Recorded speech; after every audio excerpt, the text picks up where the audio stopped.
We all know that the cells in our body are regenerated. It is obvious to see skin shedding, nails, hairs growing.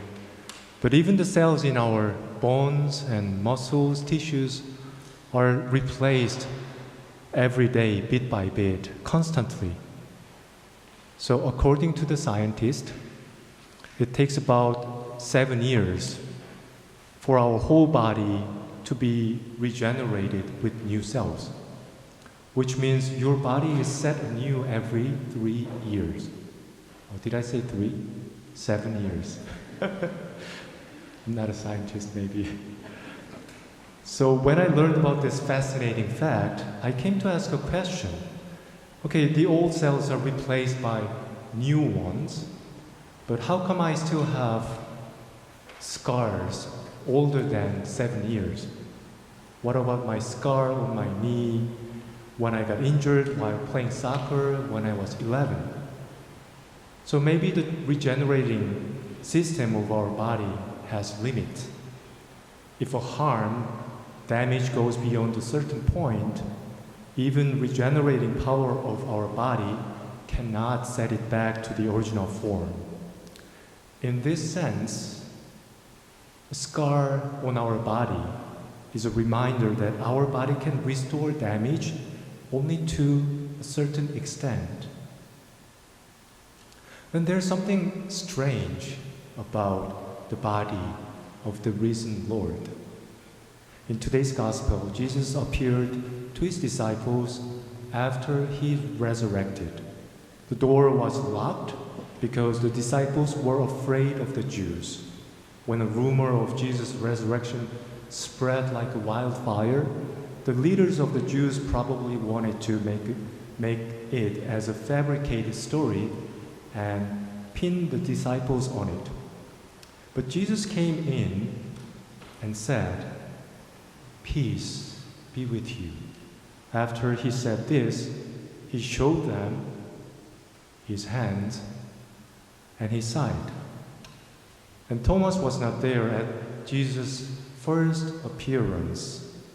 And he said, "Unless I see the marks of the nails in his hand and put my finger in the mark of the nails and my hand in his side, I will not believe."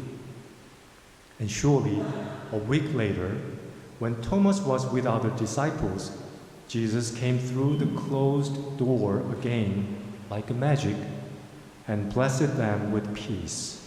And he said to Thomas, "Put your finger here and reach out your hand and put it in my side. Do not doubt, but believe." It is not said in the gospel whether Thomas actually put his finger in Jesus' wound or not, but Caravaggio, the famous Italian painter of 16th century, depicts this scene in his painting titled Doubting Thomas, or it's a little difficult word for me to pronounce, but I will try. The incredulity. Is it right? Oh, thank you. Incredulity of Saint Thomas. So in this very realistic painting, behind Jesus' burial shroud, his wound on the chest is open. And Jesus took Thomas' hand, and Thomas' finger is put inside his wound. What would have Thomas thought or felt as he saw or touched the marks of nails and wide open wound by spear? But before talking about Thomas, I have another question about Jesus' wound. Why is he still there? Why was he showing them his hand and his chest as he appeared to them at first? What was his intention of bearing the scars and showing them to his disciples? We all know that he came back from death to a new life, and his resurrection was not something as we would see in a movie or TV series, like a zombie dragging its body around. He conquered death, despair, and agony. And his risen body was not the same kind as our earthly body. Often he appeared in a form that could not be recognized by his followers, and he went through a locked door. So although it was tangible, real, he ate with them, he talked with them, he walked with them, but still there's something very new, divine, mysterious in his resurrected body. However, as we have heard from the gospel today, his wound was still there. And why? I don't think it's the same reason why we carry scars in our body. Our scar, as I said, is a sign that tells us our body is fragile, so much so that it cannot fully recover from a fracture.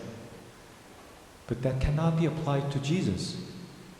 He was fully human, but at the same time, as it was shown particularly in his resurrection, he was fully divine. He could have transformed into a brand new, shining body that would suit his heavenly kingdom. So, what is Jesus trying to say with those wounds? Is it like a battle scar taken as a badge of honor? Or is it to guilt trip people so that they will be more obedient and humbler? To understand why these scars are still there on his risen body, we need to reflect on what it meant to him, because obviously he willed to carry them when it was not necessary.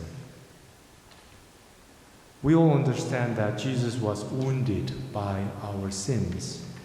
So on one side of scar is our sinfulness, our indifference of becoming a bystander when injustice crushes the innocence, our participation in social system where the minor's right and well-being is ignored, our blind competition where only achievement or winning are valued, our selfishness and obsession that takes things away from people who are less fortunate than us just because we want to have more. As we care only about ourselves, our feelings, our comfort, or as we are prisoned in fear, doubt, or despair, we become part of the crowd who let Jesus suffer and die on the cross. On the other side of the scar is Jesus' love and mercy. He did not only endure our sinfulness, but furthermore, he embraced sinners. He loved. His love was unconditional throughout his ministry, not judging people, not adding conditions before his love. He never said, God would love you more if you do this or don't do that. He never loved less because of who we are. Of course, he gave us commandment of loving God and loving one another, but we need to know that it was not the condition of his love, but a result of his loving us. He gave this commandment because he loved us. Of course, sometimes he got angry or upset when he saw people treating others with no mercy, no kindness, pushing them aside as if they're less of human, stepping on others to go higher or stay powerful.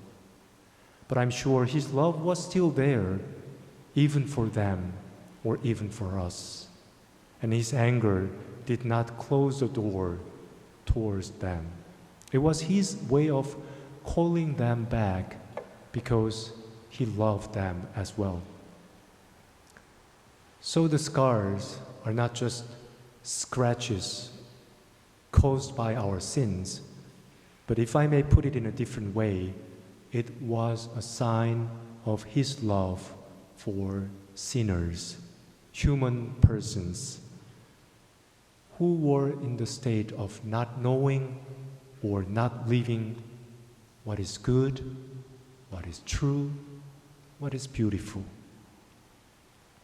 And Jesus never ceased to hold them and carry them as who they are until they were marked deep into his body. So what was happening in the scene of the gospel? Although we are not sure what exactly Thomas did in the gospel, through the imagination of an art, let's assume Jesus gently grabbed Thomas' hand and let his finger touch his deep open wound. And how would have Thomas felt? Maybe guilty of his unfaithfulness as Jesus was tormented on the cross? Or ashamed of his doubt as he did not accept other disciples' witness? Or intrigued by this amazing miracle before his eyes? If we read this scene in the context of what I have talked about Jesus' scar, I imagine as Thomas touched the wound, he touched Jesus' love that accepted Thomas as whole from the moment he met Jesus throughout their journey on missions until Jesus died on the cross. Probably Thomas, like other disciples, did not fully understand from the beginning who Jesus was and what he was proclaiming through his deeds and words and death and resurrection. But still, Jesus shared bread with him at the table. He washed Thomas' feet on the Last Supper, and he forgave Thomas on the cross. So Thomas may not be fully with Jesus, but Jesus was always carrying Thomas with full love for him. So on this encounter, by touching the wound that was marked by Thomas himself, I imagine Thomas finally came to know Jesus' love had never left him. And Thomas was fully loved as he was throughout the whole time. Then finally, out of joy and gratitude, he was able to proclaim, "My Lord and my God." It is true, as Jesus said, it would be blessed if we have not seen and yet have come to believe. But our gracious Lord does not wait afar, hiding from us to test our belief. Right at this table, by giving his body, he once again opens himself to us and accepts us as his body. He may be saying to us, "Do not doubt, but believe. Do not doubt on my love for you, but believe in me." Although we are not worthy, we are still sinners who often put ourselves first before God and before others, and make the same mistakes again and again. But it does not change Jesus' love for us even a bit. As Psalm 136 sings, "His love endures forever, and only in His love we are restored to love forever."